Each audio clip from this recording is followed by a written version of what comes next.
Bumblebee. I think they're going to kill us. Your time is up. Wait. We said it ended. We're your prisoners. Move it. Can't we talk this out? We're all a bunch of good chaps. I mean, you know. Why did you...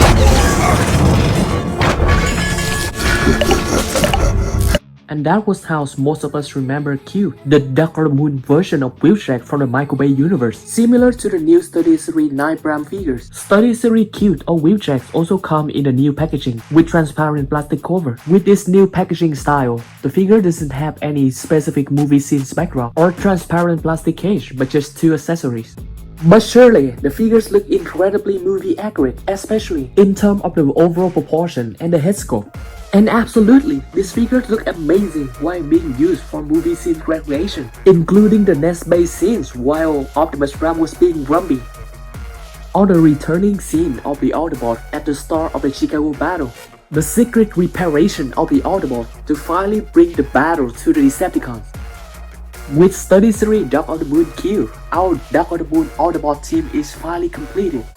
Here we have Study Series Dark of the Moon Q in hand, standing next to his two bodyguards, Barricade and Shockwave. I absolutely love how this guy turned out. As you can see, his overall proportion is very accurate to how he was shown in the movie. Looking at his head sculpt, you can see that it's right on point to that handstand-ish design that they chose for Dark of the Moon movie. His molded detail got packed not only in the front of his head, but also for the side, the top, and the back of his head as well. His hairstyle have that very shiny bluish metallic colors which match really nicely to those in the movie as well. Going down to the neck and chest region, we can see that the lots of molded details got packed inside his body, along with lots of hatchets going across his whole body, going from the chest region to the sides, down to the waist region, and to the side skirt region as well. I really like those details because it clearly indicates that he's an inventor that invents gadgets for himself.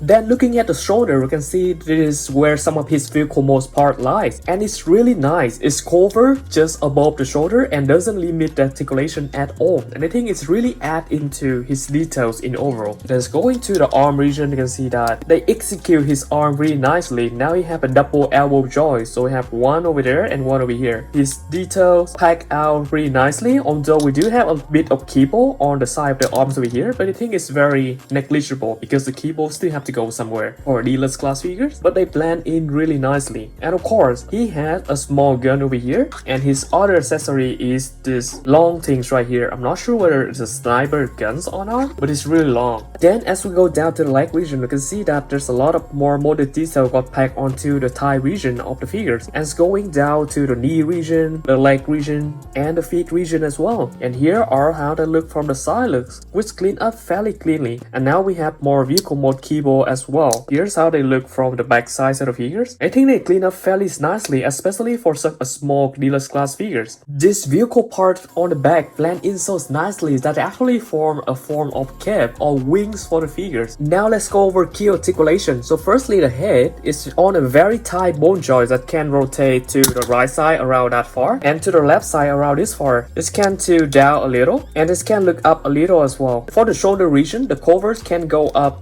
a little.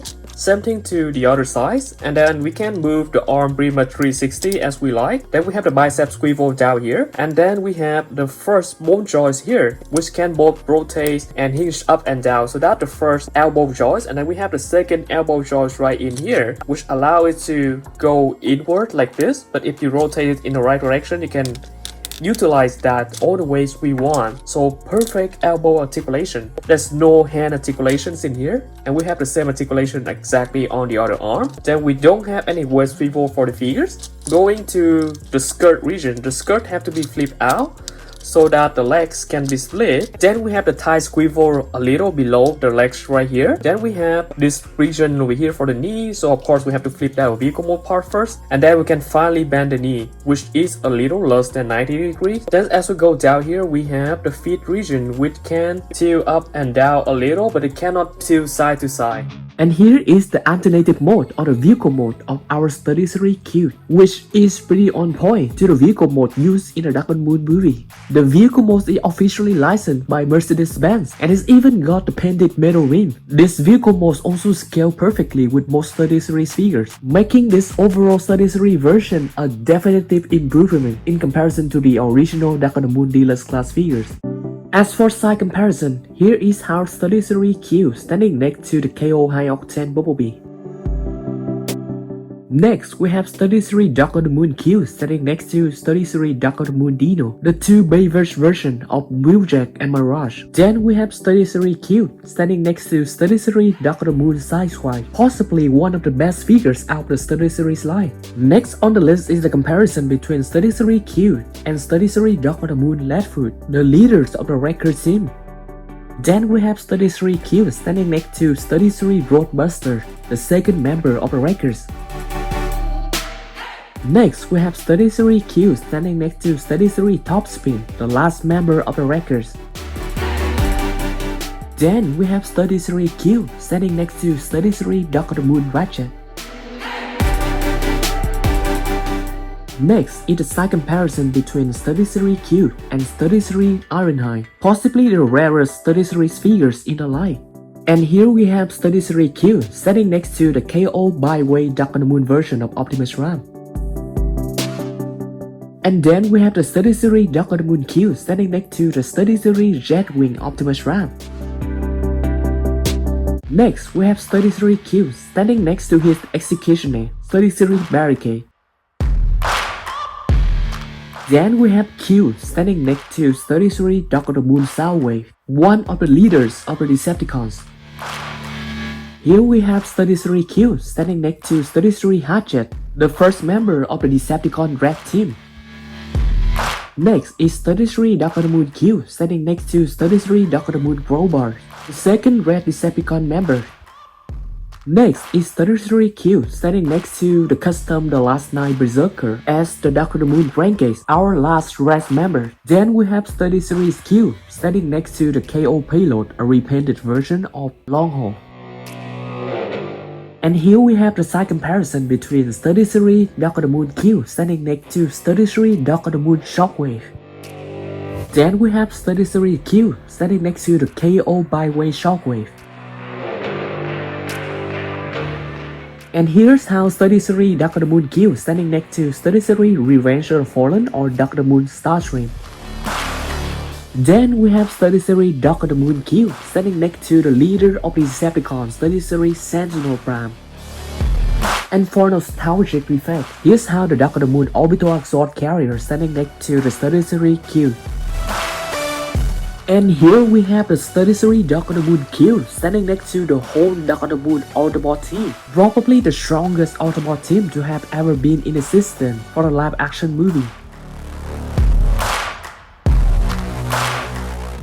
This is probably my second favorite Autobot team from the live action movies.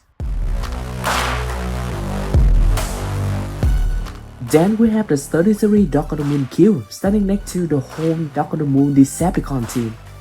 This is probably also the strongest ever that the Decepticon has been in the live action movie.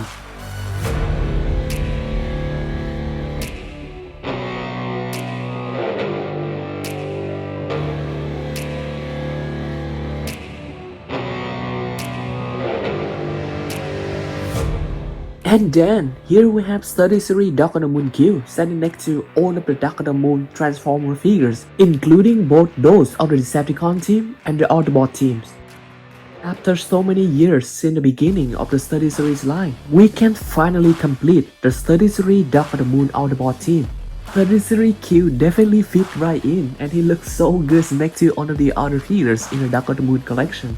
Now, all we have left were the massive figures of Rulers, Defcon, then potentially the cut-out Study Series Skid and Mudflat, and some Decepticon troops and spaceships to make this collection golden.